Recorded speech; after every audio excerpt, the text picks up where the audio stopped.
Terça-feira, semana não de Fla-Flu, mas semana de Fla-Flus. Vários essa semana, né? São dois. E eu sou o Gabriel Amaral, sou jornalista, sou tricolor. E aí, é claro, né? Vale a explicação que já te chamou a atenção direto. Obviamente, eu não vou botar uma camisa do Flamengo aqui no cenário, gente. Pelo menos, tudo tem limite ali as coisas, né? Nem do Flamengo, nem do Vasco, nem do Botafogo. Existe um respeito também com os rivais. Um respeito ou uma falta de respeito, né? Então, eu tenho a camisa do Milan. É uma das primeiras que eu tive, inclusive, que eu ganhei. Então fica aqui, só pra representar que, né, essa semana tem Tricolor versus Rubro-Negro. Deixa o like aqui embaixo, se inscreve aqui no canal, vamos falar do jogo de amanhã. Isso porque a arbitragem da final já tá definida.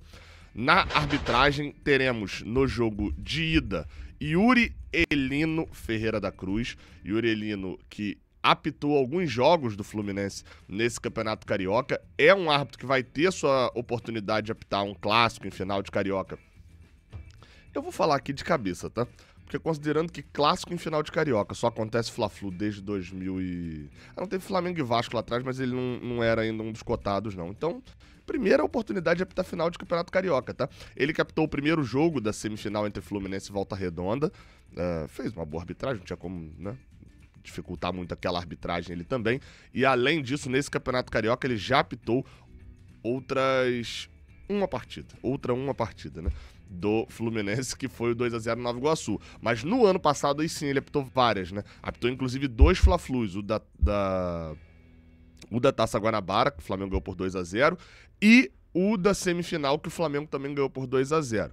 Naqueles jogos, teve a expulsão do Thiago Santos, que também ninguém contestou muito ali a questão da expulsão, mas no geral ali, cara, até agora eu diria que é um árbitro que passa com poucas broncas na questão da arbitragem ali, assim. Vou lembrar do jogo do Nova Iguaçu, do pênalti em cima do Canóbio, mas era um pênalti muito mais talvez pra VAR do que pro árbitro, né, que tava mais ali com a visão mais encoberta. Então acho uma boa escolha, principalmente que no jogo de volta quem vai apitar é o Bruno Arleu de Araújo, que não é um árbitro, chegou a ser um árbitro que eu apostava bastante nele, achava bom, mas tem se equivocado muito em alguns jogos.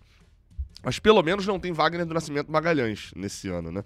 Bruno Arleu só apitou um jogo do Fluminense nos últimos 2 anos. Ele não apitava... O último jogo do Fluminense que ele tinha apitado era o 4-1, ele apitou a finalíssima de 2023 também. E apitou a finalíssima de 2022. Ou seja, ele vinha com muita moral. Acabei de conferir aqui, ele apita a finalíssima de 2023, de 2022 e a de 2021, tá? Ele também apita a de 2021 também. Então, assim, ele vem com uma certa moral há um bom tempo na Federação Carioca. A de 2020 não, a de 2020 ele apita a final da Taça Rio, né, que é aquela que o Gilberto faz o gol de cabeça. Mas, assim, ele vai emplacar aí, já que no ano passado, no jogo entre Flamengo e Nova Iguaçu, a FERJ aproveitou para poder dar rodagem para 2 árbitros, o Alex Gomes Stefano e o Bruno Mota Corrêa, porque era uma final entre Flamengo e Nova Iguaçu. Então, assim, ele basicamente vem com a responsabilidade em 2021, 22, 23 e agora em 2025, a era quase, ele só não apitou 20, né, mas dos Fla-Flus na final, é o Bruno Arleu de Araújo quem tem apitado as finais. Vai ter reclamação do Flamengo, com certeza, com isso. Vai ter reclamação do torcedor do Fluminense também. Não dá pra esquecer, mesmo a gente tendo ganhado aquela final, dele não ter expulsado o Felipe Luiz num carrinho bizarro que ele deu. Agora eu não lembro quem era o jogador do Fluminense, mas estava cara a cara, ele não dá nem um cartão amarelo, ele já tinha amarelo. Mas enfim, tem os seus problemas, mas o Wagner do Nascimento Magalhães, pra mim, era um problema maior. Então o Bruno Arleu, esse ano, só apitou o Botafogo 2, Fluminense 1. Tem aquele problema de não ter expulsado o Alexander Barbosa, não ter dado o pênalti do... O pênalti do... Foi lá na outra ponta, lá acho que foi em cima do Canóbio também, se eu não me engano. Enfim, né? Arbitragem, tá aí, uma análise sobre a arbitragem das finais do Carioca. Vamos falar ainda sobre o final do Carioca, cara. A semana é isso daí, o Brasileirão só começa daqui a 20 dias, não tá em período de contratações, ou seja, a gente trata muito dessa final que merece esse tratamento mesmo. Porque tem sido um jogo, Flamengo e Fluminense sempre muito disputado. Os poucos jogos que não foram disputados, você vai ver o 4-1 da final do Carioca de 2023... Você vai ver os 2-0 que o Flamengo fez em 2024, tanto na Taça Guanabara quanto na semifinal do Campeonato Carioca, foi um vareio de bola deles também. Então assim, mesmo os que não são tão equilibrados, ainda assim teve uma goleada só. Pra mim 4x1 é goleada. Os outros são tudo 2x0, 1x0, 2x1. Então é um jogo muito equilibrado e em finais, vai lembrar, as últimas 4, cada um venceu 2, é a hora de valer a Taça Júlio Gimê, né? Mas tá uma indecisão acerca do horário do jogo. Gente, Campeonato Carioca é uma coisa de doido, né? Vamos lá. Sabe o que estão esperando, basicamente, para poder marcar o jogo de domingo? A previsão do tempo. O jornal, a Maju, não sei nem se é a Maju, confesso que eu não assisto muito televisão, mas a Maju chega lá no Jornal Nacional e fala bem assim, Bonner, Campeonato Carioca, alô, doutor Rubens Lopes. Domingo pode ter final às 4 da tarde, vai chover, não vai ter sol. Porque, qual que é a lógica, tá? O Portal UOL divulgou o seguinte, a Globo, isso é informação até que a gente trouxe, né? A Globo queria final no sábado, a Band queria final no domingo, a Ferj queria final no domingo, os clubes queriam final no domingo. Prevaleceu a vontade da Ferj, dos clubes e da Band. Então, final no domingo, a Globo perdeu essa queda de braço. Final está marcada para o domingo. A Globo entrou em outra rota de colisão que é, dada a grade dela, o jogo no domingo precisa ser às 4h30. Não pode ser às 6 horas da tarde, como vem sendo os jogos do domingo. E aí a Globo quer final às 4h30, Ferj, clubes e Band querem final às 6 da tarde. Qual que é o problema, tá? É que a Ferj baixou um documento dizendo que não teria jogo antes das 6 da tarde. Como é que ela mesma já descumpriu isso, botando 5h45 o Flamengo e Vasco? Mas 5h45 para as 6, ok. Ainda assim descumpriu já o documento lá que ela soltou. E agora os clubes não querem jogar uma final às 4h30 por causa do sol e do forte calor. Só que na apuração do UOL diz que a Globo rebateu, dizendo que tá com a possibilidade de vir uma frente fria para o Rio de Janeiro. As previsões meteorológicas já mostram que vai vir uma frente fria no domingo, que não vai ter sol e calor. E aí é isso. A situação ainda não foi decidida se o jogo é 4h30 ou 6 horas. Vai ter uma nova reunião na tarde de hoje para poder definir o horário e saber se já foi informado lá pelo INPE, né, o Instituto Nacional de Pesquisas Espaciais, se vai chover domingo no Rio de Janeiro, não. Meu Deus do céu, cara.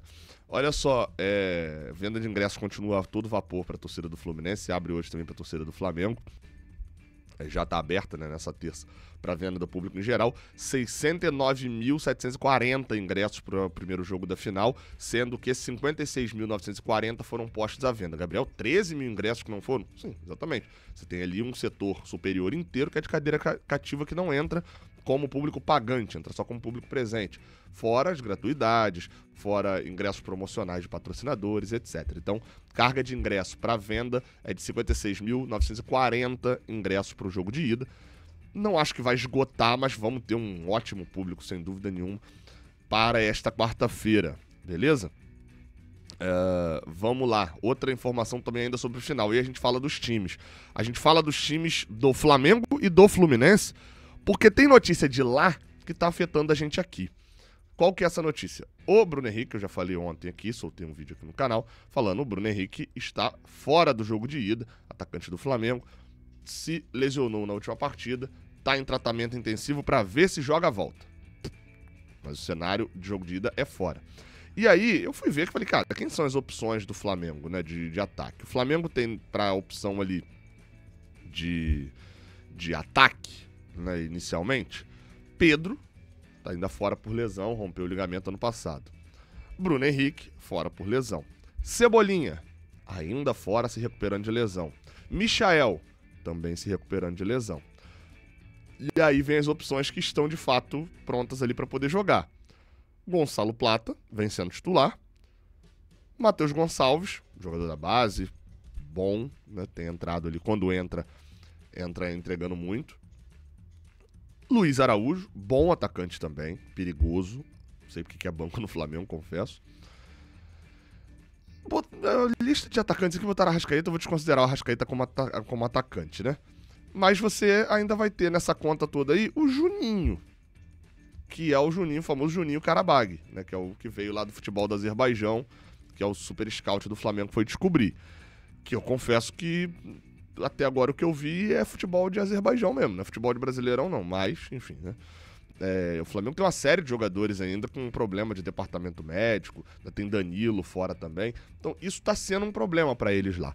Do nosso lado, a única dúvida sobre o jogo, falando de departamento médico, paira acerca de Lima.